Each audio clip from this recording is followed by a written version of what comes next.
Welcome to YouTube channel education Niketan. अब जबकि 67वीं बीपीएससी प्रीलिम्स परीक्षा का रिजल्ट ऑफिशियल वेबसाइट पर अपलोड हो चुका है, आप सभी को ज्ञात हो चुका है कि इस बार का जो कट ऑफ है वो सामान्य वर्ग के लिए 113 गया है। पिछली बार 66वीं बीपीएससी का कट ऑफ 108 गया था, इस बार कट ऑफ 113 गया है। 68th बीपीएससी के नोटिफिकेशन आने वाला है, तो क्या उसमें कट ऑफ 120 प्लस चला जाएगा? अगर आप इसी तरीके से अन्याय को बर्दाश्त करते रहेंगे, पंचायत में एक बड़ा अच्छा डायलॉग है कि बोलना पड़ेगा विनोद, नहीं तो आज चौखट से टकरा कर टूटा है, कल भैंस के सींग से टकरा कर टूट जाएगा, परसों किसी और से टकरा कर टूट जाएगा। तुम यहाँ इंतजार करते रहोगे और वहाँ तुम्हारा सीट टूटते रहेगा, तो आप यहाँ चुपचाप रहेंगे और आपका सीट बिकते रहेगा। 66वीं में 108 कट ऑफ हो गया, 67वीं में 113 हो गया। हो सकता है कि 68वीं में कम वैकेंसी का बहाना देकर कट ऑफ 120 चला जाए। आप निगेटिव मार्किंग लगा लो या कुछ भी कर लो, अगर जब तक आप धांधली को नहीं रोकेंगे तब तक कट ऑफ कम जाए इसकी संभावना नहीं बनती है। और ऐसा भी नहीं है कि सारे के सारे मेरिटोरियस लड़के केवल बीपीएससी में ही जा रहे हैं। संघ लोक सेवा आयोग की परीक्षा हो रही है, उसके कट ऑफ में तो कोई वृद्धि नहीं हो रही है।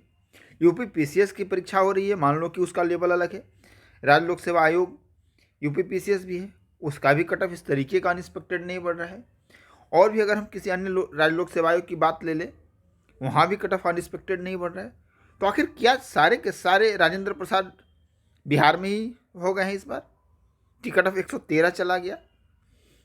मैं ऐसा नहीं कह रहा हूँ कि इसमें जेन्युइन स्टूडेंट्स का रिजल्ट नहीं हुआ है। हमारे भी ग्रुप में अभी तक कम से कम 30 से 40 बच्चों के मैसेज आ चुके हैं कि सर मैं सफल हो गया, और उनमें से कम 15-20 बच्चों को मैं ऐसे जानता हूँ जो ऑलरेडी पिछले 2-3 बार से इंटरव्यू दे रहे हैं। तो जेन्युइन बच्चे हैं जिनका कि चयन हुआ है, हम उनका बधाई देते हैं। लेकिन टॉपर्स और इस तरीके के लगातार इंटरव्यू देने वाले बच्चों के अंक से ही मेरिट का निर्धारण नहीं होता है, यानी कि प्रीलिम्स के कट ऑफ का निर्धारण उनके अंक के आधार पर नहीं किया जा सकता है। जब आपको 10 से 11 हज़ार बच्चे लेने हैं तो उसमें एक एवरेज जो कट ऑफ होना चाहिए था, मैंने पहले ही बताया था कि कट ऑफ बहुत कम नहीं जाएगा। जो लोग 100 से नीचे कट ऑफ बता रहे थे उस समय मैंने कहा था कि आप सावधान हो जाएं उन लोगों से। 105 के आसपास कट ऑफ जाने की उम्मीद थी जिस तरीके के स्टूडेंट्स के फीडबैक मिल रहे थे, लेकिन 113 कट ऑफ जाना अपने आप में कुछ ना कुछ इस पूरी प्रक्रिया में फीसी है, करप्ट माल प्रैक्टिस हुई है, इस ओर इंगित करता है। कड़ियों को आप जब जोड़ेंगे तो आपको पता लगेगा ये जो 113 कट ऑफ है इसके संबंध में 3 दिन पहले ही सूचना आ गई, और वो सूचना लगभग सही है अगर आप आज के रिजल्ट से निकाल के देखेंगे तो क्या ये सूचना जानकर आयोग की तरफ से लीक कराई गई छात्रों की प्रतिक्रिया देखने के लिए कि किस तरीके के स्टूडेंट्स के रिएक्शंस आ रहे हैं, इसके बाद रियल में रिजल्ट जारी किया जाए?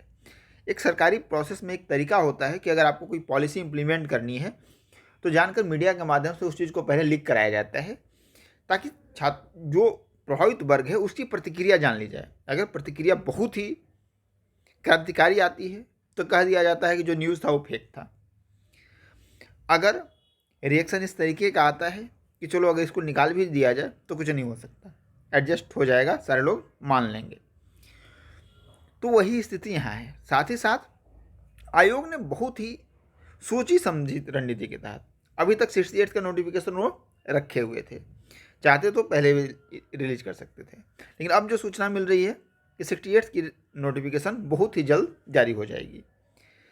यानी कि छात्र जो है एकदम डाइवर्ट हो जाए 68 की तरफ, और 67 में जो माल प्रैक्टिस हुई है उसके बारे में छात्र न बोलें, इसकी पूरी व्यवस्था की गई है। आखिर वो कौन सी मजबूरी थी कि जिस परीक्षा नियंत्रक के कार्यकाल में इतनी बड़ी परीक्षा का पेपर लीक हुआ, आपने उसे सचिव बना दिया प्रमोट करके। आपने कभी ऐसा देखा होगा कि चूहे की सिक्योरिटी में बिल्ली को लगा दिया जाए। तो जिस व्यक्ति पर सबसे ज़्यादा आरोप था उसी व्यक्ति पर ना कोई कार्रवाई हुई और उस आयोग का आपने उसे सचिव बना दिया। और हम उम्मीद कर रहे हैं कि परीक्षा पारदर्शी हो। मान भी ले एक बार कि जो अध्यक्ष महोदय हैं वर्तमान में, उनकी जो अपराइट ऑफिसर हैं, उनके इंटेंशंस अच्छे हों, लेकिन उनका क्या, जो बहुत दिन से परीक्षा नियंत्रक हैं। अब हो सकता है कि इस वीडियो के बाद मेरे ऊपर डिफेमेशन का चार्ज आ जाए कि नहीं, आपने कैसे बिना सबूत के बोल दिया इस तरह की बातें।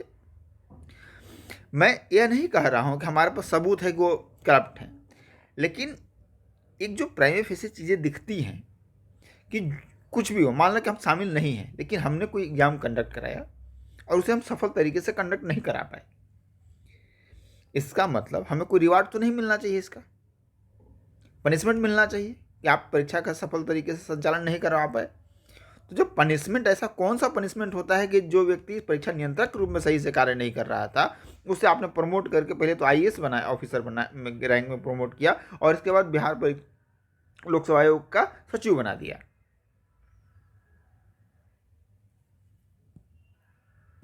तो 100 बात की एक बात है, आप आवाज़ बुलंद कीजिए कि कुछ ना कुछ इसमें गलत हुआ है।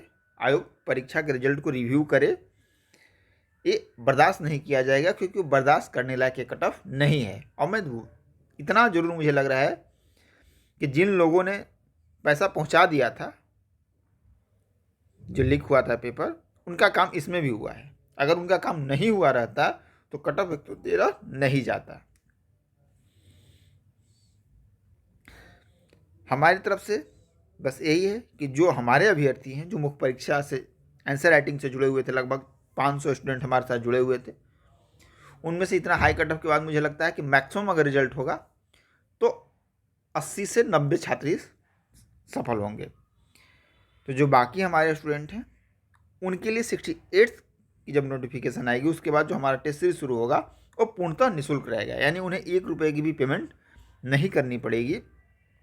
जो बैकडोर एंट्री के ऐप पे चार्जेज होते हैं 10-20 उसे छोड़कर, यानी कि 68 की तैयारी करें। लेकिन तैयारी करते समय एक बात ध्यान में रखें कि अन्याय के विरुद्ध हमेशा आप आवाज़ उठाएं और इस बात को एक्सेप्ट नहीं करें, क्योंकि अगर 66 में आवाज़ उठाई होती तो आज 67 में ये स्थिति नहीं होती। तो बस मैं इतना ही कहूँगा, नहीं तो फिर अगली बार आप मत रोना कि कट ऑफ 120 प्लस चला गया। इस बात को आप ध्यान में रखना।